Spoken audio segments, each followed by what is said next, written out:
لوگ سوچتے ہوں گے، بہت سے لوگ ہمارے یہاں بھی شیعوں میں بھی سوچتے ہوں گے کہ ایران اور ایران کے لیڈر جو ہیں ان کے پاس میزائلیں بہت ہیں، اس لیے سینہ تان کے کھڑے ہیں۔ ان کو لگتا ہوگا کہ ان کے پاس یہ بیلسٹک ہو، یہ فلانا ہو، وہ فلانا، اور یہ کر لیا ہوگا اور وہ کر لیا ہوگا اور نہ جانے کیا کر لیا ہوگا، اور ایٹم بم بنا لیا۔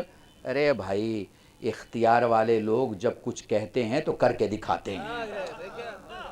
اسلحے والے لوگ تو پوری دنیا میں بیٹھے ہوئے ہیں مگر اختیار نہیں ہے۔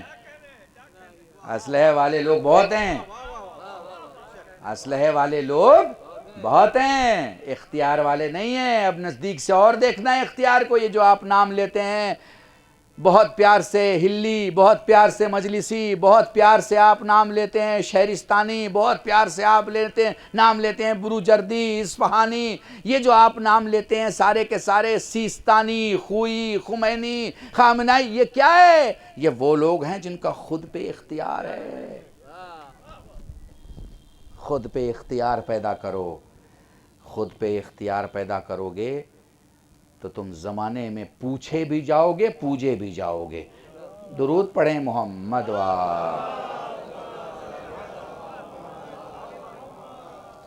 بس میرے عزیزان، ہاں، خود پہ اختیار پیدا کرنا ہے۔ اور خود پہ اختیار کب پیدا ہوگا؟ جب عقل ہوگی۔ تو اللہ کی سب سے بڑی نعمت کا نام ہے عقل، اور عقل سے بڑی نعمت کا نام ہے قرآن۔ انہی کے پاس قرآن ہوتا ہے جن کے پاس عقل ہوتی ہے۔ عقل نہ ہو تو بندہ نہ قرآن پڑھے گا، نہ قرآن سنے گا، نہ قرآن مانے گا، نہ قرآن پہ چلے گا۔ اور یہ جو قرآن کے خلاف گفتگو کر رہا ہے، یہ جو کہہ رہا ہے کہ یہ بدل جائے گا، وہ بدل جائے گا، اور یہ بدل دینا چاہیے، اور وہ خود بدل گیا، قرآن تو وہی ہے۔ یہ عقل کی پرابلم ہے، عقل کی پرابلم۔ قرآن اور عقل میں خاص فرق ہے۔ عقل کی جستجو اور عقل کی ریسرچ بدلتی ہے۔ اب موقع نہیں ہے، میں انشاءاللہ پھر کبھی موقع ملا تو آپ کے سامنے گفتگو کروں۔ عقل کی تھیسس، عقل کی کھوج، عقل کی سوچ بدلتی ہے، مگر قرآن کی جو آیت 1400 سال پہلے تھی وہی آج ہے، جو سورہ 1400 سال پہلے وہی سورہ آج ہے، جو حرف 1400 سال پہلے وہی حرف آج ہے۔ کچھ بھی نہیں بدلا۔ لوگوں کی ذہنیتیں بدلتی ہیں، دو ہی چیز تو نہیں بدلتی، ایک قرآن نہیں بدلتا، ایک قرآن کے معنی نہیں بدلتے، معنی نہیں بدلتے ہیں۔ وہ آپ کو پتہ ہے، بس ایک آخری جملہ اور ربط مصائب پہ، کہ شام کی گدی پہ بیٹھے ہوئے فقیر نے، میں امیر لفظ استعمال نہیں کرتا، ٹھیک، وہ کہتا ہے عبداللہ ابن عباس، سنا ہے آپ ہر وقت علی کی تعریف کرتے ہیں؟ تو کہا میں کیا کروں کہ جہاں تعریفیں دکھتی ہیں وہ بیان کر دیتا ہوں۔ کہا آپ کو کیسے تعریف دکھ جاتی ہے؟ کہا چلو تمہیں لگتا ہے میں تعریف بیان کرتا ہوں، تم ہی بتا دو کہ 114 سوروں میں وہ کون سا سورہ ایسا ہے جس میں خدا نے علی کی تعریف نہ کی ہو۔ درود پڑھیں محمد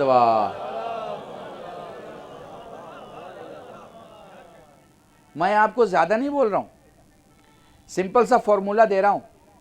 اس پورے ہندوستان میں دو قسم کے مسلمان ہیں، 98.9% وہ ہیں جو رسول کے نواسے کی شہادت مناتے ہیں۔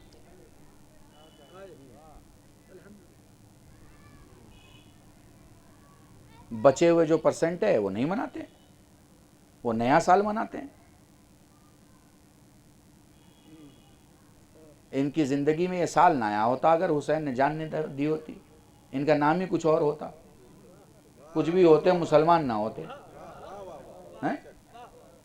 تو زیادہ کچھ جاننے کی ضرورت نہیں، یہ جاننے کی ضرورت ہی نہیں کہ حنفی کون ہے، مالکی کون ہے، شافعی کون ہے، حنبلی کون ہے، یہ سب باتیں تو بات کی ہیں۔ اب تو یہ دیکھنا ہے حسینی کون ہے اور حسینی کون نہیں ہے، بس اتنی سی بات ہے۔ اتنی سی بات ہے کہ بھائی ایک گردن ہے جو نہ میرے بیٹے کی نہ تمہارے بیٹے کی ہے، فاطمہ کے بیٹے کی ہے۔ بھائی ہمارا بیٹا عام ہو سکتا ہے، تمہارا بیٹا عام ہو سکتا ہے، بھائی فاطمہ کا بیٹا تو عام نہیں ہو سکتا، جسے رسول نے گود میں کھلایا ہو، جسے زبان چسائی ہو، جس کو سینے سے لگایا ہو، جسے کہا ہو حسین و منی و انا من الحسین، جس کو کہا ہو کہ میرا حسین جوانان جنت کے سردار، جس کے لیے ساری عظمت، حجت، ساری چیزیں ثابت ہوں، اس کے گلے پر کسی نے چھری رکھی ہے؟ آپ کو فیصلہ کرنا ہے کہ آپ چھری رکھنے والے کے ساتھ ہیں یا کٹنے والے کے ساتھ ہیں، اس میں کون سی بڑی بات ہے؟ اس کے لیے کون سی کتاب پڑھنے کی ضرورت ہے اور کون سے عقیدے میں جھانکنے کی ضرورت ہے؟ اس کے لیے کون سے مولوی سے پوچھنے کی ضرورت ہے؟ یہ بتاؤ، مولوی کے پیچھے نماز پڑھنے جاتے ہو، نیت تو اپنی کرتے ہو، آپ مسجد میں گئے، مولوی صاحب ظہر کی نماز پڑھا رہے ہیں، تو ان کی نیت سے آپ کی نماز تھوڑی ہوگی، آپ کی نماز تو آپ کی نیت سے ہوگی، آپ کی اپنی نیت سے آپ کی نماز ہے، تو آپ اپنی نیت بتائیے کہ حسین کربلا میں کٹ رہے ہیں، آپ کٹنے والے کے ساتھ ہیں یا کاٹنے والے کے ساتھ ہیں؟ اس میں مولوی سے پوچھنے کی کیا ضرورت ہے؟ اس میں عقیدے میں جانے کی کیا ضرورت ہے؟ سمپل سا فارمولہ ہے، قبر میں آپ جائیں گے، آپ سے سوال ہوگا۔ آپ جن کو نبی پاک نبی پاک نبی پاک کہہ رہے ہیں، وہ بھی تو دیکھیں گے کہ آپ ان کی بیٹی کے ساتھ ہیں کہ نہیں، آپ ان کے نواسے کے ساتھ ہیں کہ نہیں، آپ کربلا میں جو شہید ہو رہے ہیں ان کے ساتھ ہے کہ نہیں ہیں؟ اسی لیے تو ہندوستان کی دھرتی پر سونے والے ایک ایسی شخصیت خواجہ معین الدین چشتی علیہ الرحمہ، بتائیے، اتنا کھل کے کسی کی تعریف کی ہو معین الدین چشتی علیہ الرحمہ نے تو مجھے بتائیے، کسی کے لیے کہا ہو شاست حسین، تو آپ بتائیے اس انداز سے کوئی گفتگو کہیں بھی آپ کو دکھ جائے، آپ کتاب سے ڈھونڈ کے لے آئیے، شاست حسین بادشاست حسین، دین است حسین دی پناست حسین، یہ بتائیے مسلمان ہونے کے گناہ کے لیے، سنیے گا جملہ بہت غور سے، مسلمان ہونے کی، چونکہ جو لوگ مار رہے ہیں، مرنے والے کو اس لیے بھی مار رہے ہیں کہ وہ مسلمان ہے، ٹھیک ہے، تو مسلمان ہونے کے گناہ کے لیے جو اس پر گناہ سمجھ کر اس پر تھوپا گیا ہے، ٹھیک ہے، جو مارا جا رہا ہے وہ بڑا یا ہم اور آپ بڑے؟ وہ جو اپنی گردن کٹا کے فلسطین میں قربانی دے رہا ہے وہ بڑا ہے؟ اس زمانے میں جبکہ مدد کرنے والے اتنے لوگ داہنے بائیں سے کھڑے ہیں، ایسے لوگ اس معاملے کو، حالانکہ میری نظر میں کہیں سے بھی یہ کربلا معلیٰ سے نہیں جوڑا جا سکتا، کہیں سے بھی ہرگز نہیں جوڑا جا سکتا، ہرگز نہیں، دور دور تک نہیں، مگر میں صرف مثال کے طور پر کہہ رہا ہوں۔ آپ بتائیے، وہ جو شمر کے خنجر کے نیچے اپنا سوکھا گلا، اپنے نانا کی امت اور اپنے نانا کے اس تاج کو جو تاج شفاعت ہے، وہ اتنی بڑی قربانی جو پیش کر رہا ہے، اس کی کوئی بدل لا کے دے سکتا ہے؟ اس کا کوئی بدل پیش کر سکتا ہے؟ نہیں ہے کوئی۔ اسی لیے خواجہ معین الدین چشتی کہتے ہیں شاست حسین بادشاست حسین، دین است حسین دی پناست حسین۔ میرے عزیزان، بس چلتے ہیں، کربلا ایک مومنہ کی مجلس ہے، اور کربلا میں جب ہم مصائب پڑھتے ہیں نا تو ایک بات ضرور آتی ہے، ماں اور بچے کی محبت، ماں اور بیٹے کی محبت۔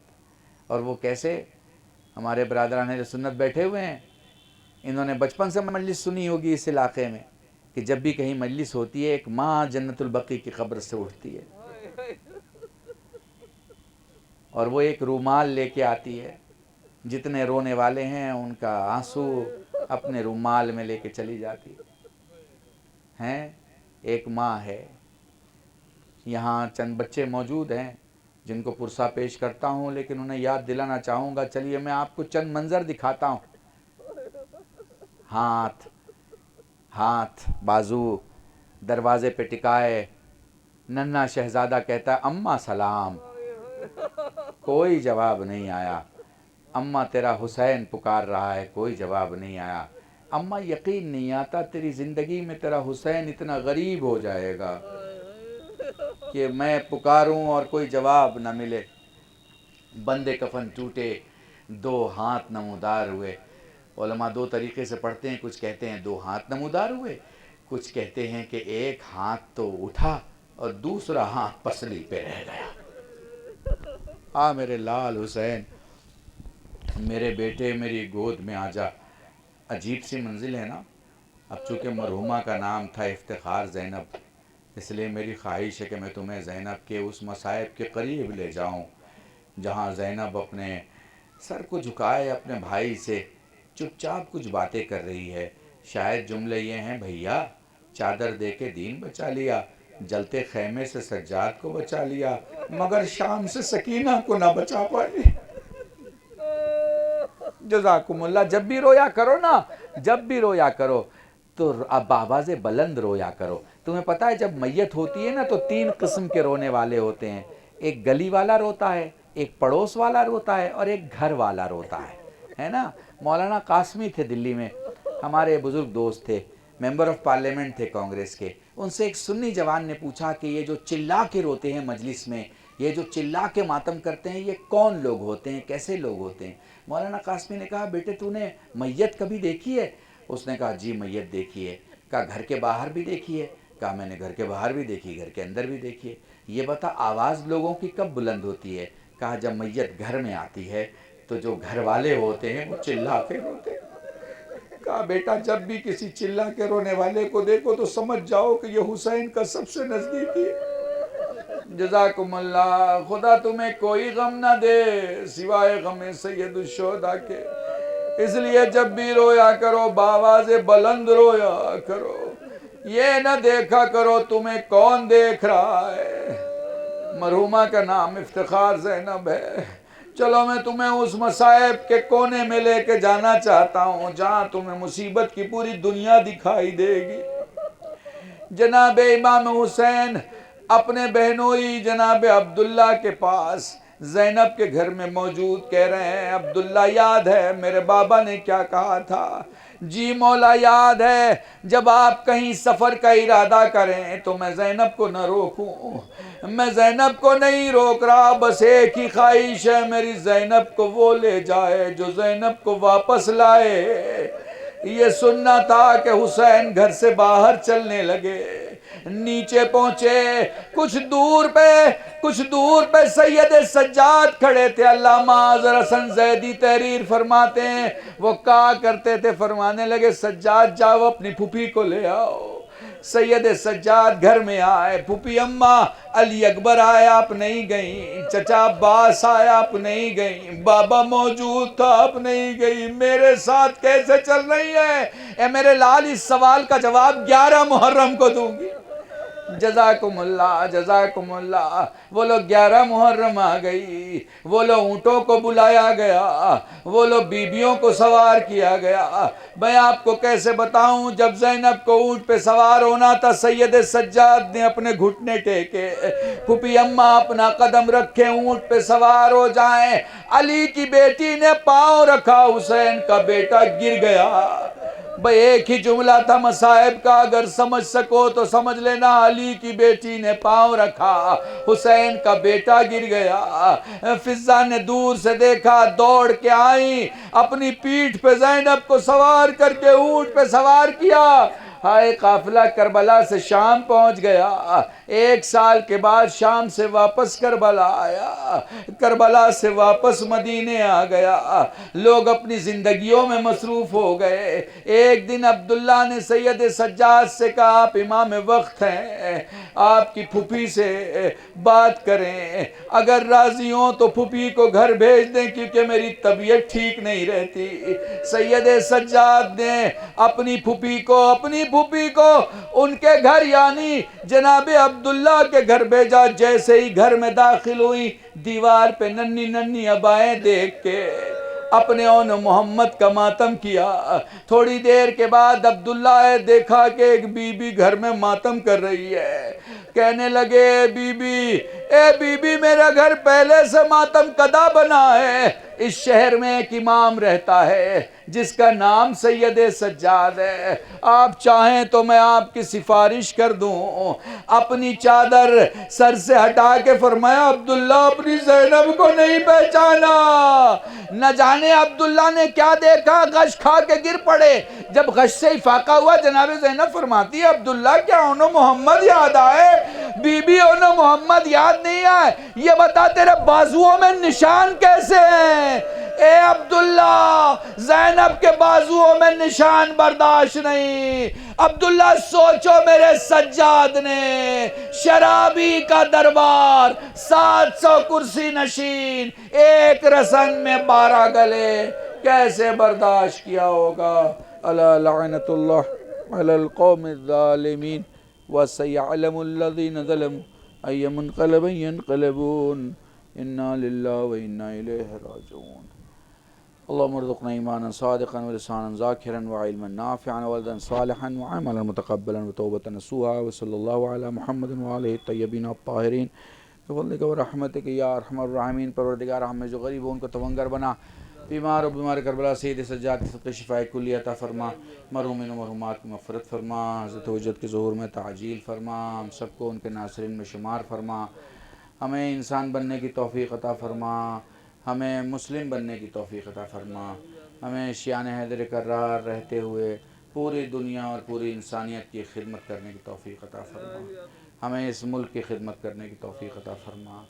الہی ہمارے ان چند آنسوؤں کو بارگاہ زہرا میں شرف قبولیت عطا فرما۔ ربنا تقبل منا انک انت السمیع العلیم بحق محمد وآلہ الطیبین الطاہرین بفضلک ورحمتک یا ارحم الراحمین۔ حضرت مومنین کرام ایک مرتبہ سورہ الحمد اور 3 مرتبہ سورہ مبارک اخلاص کی تلاوت فرما کر مرحومہ افتخار زینب بنت معصوم علی کی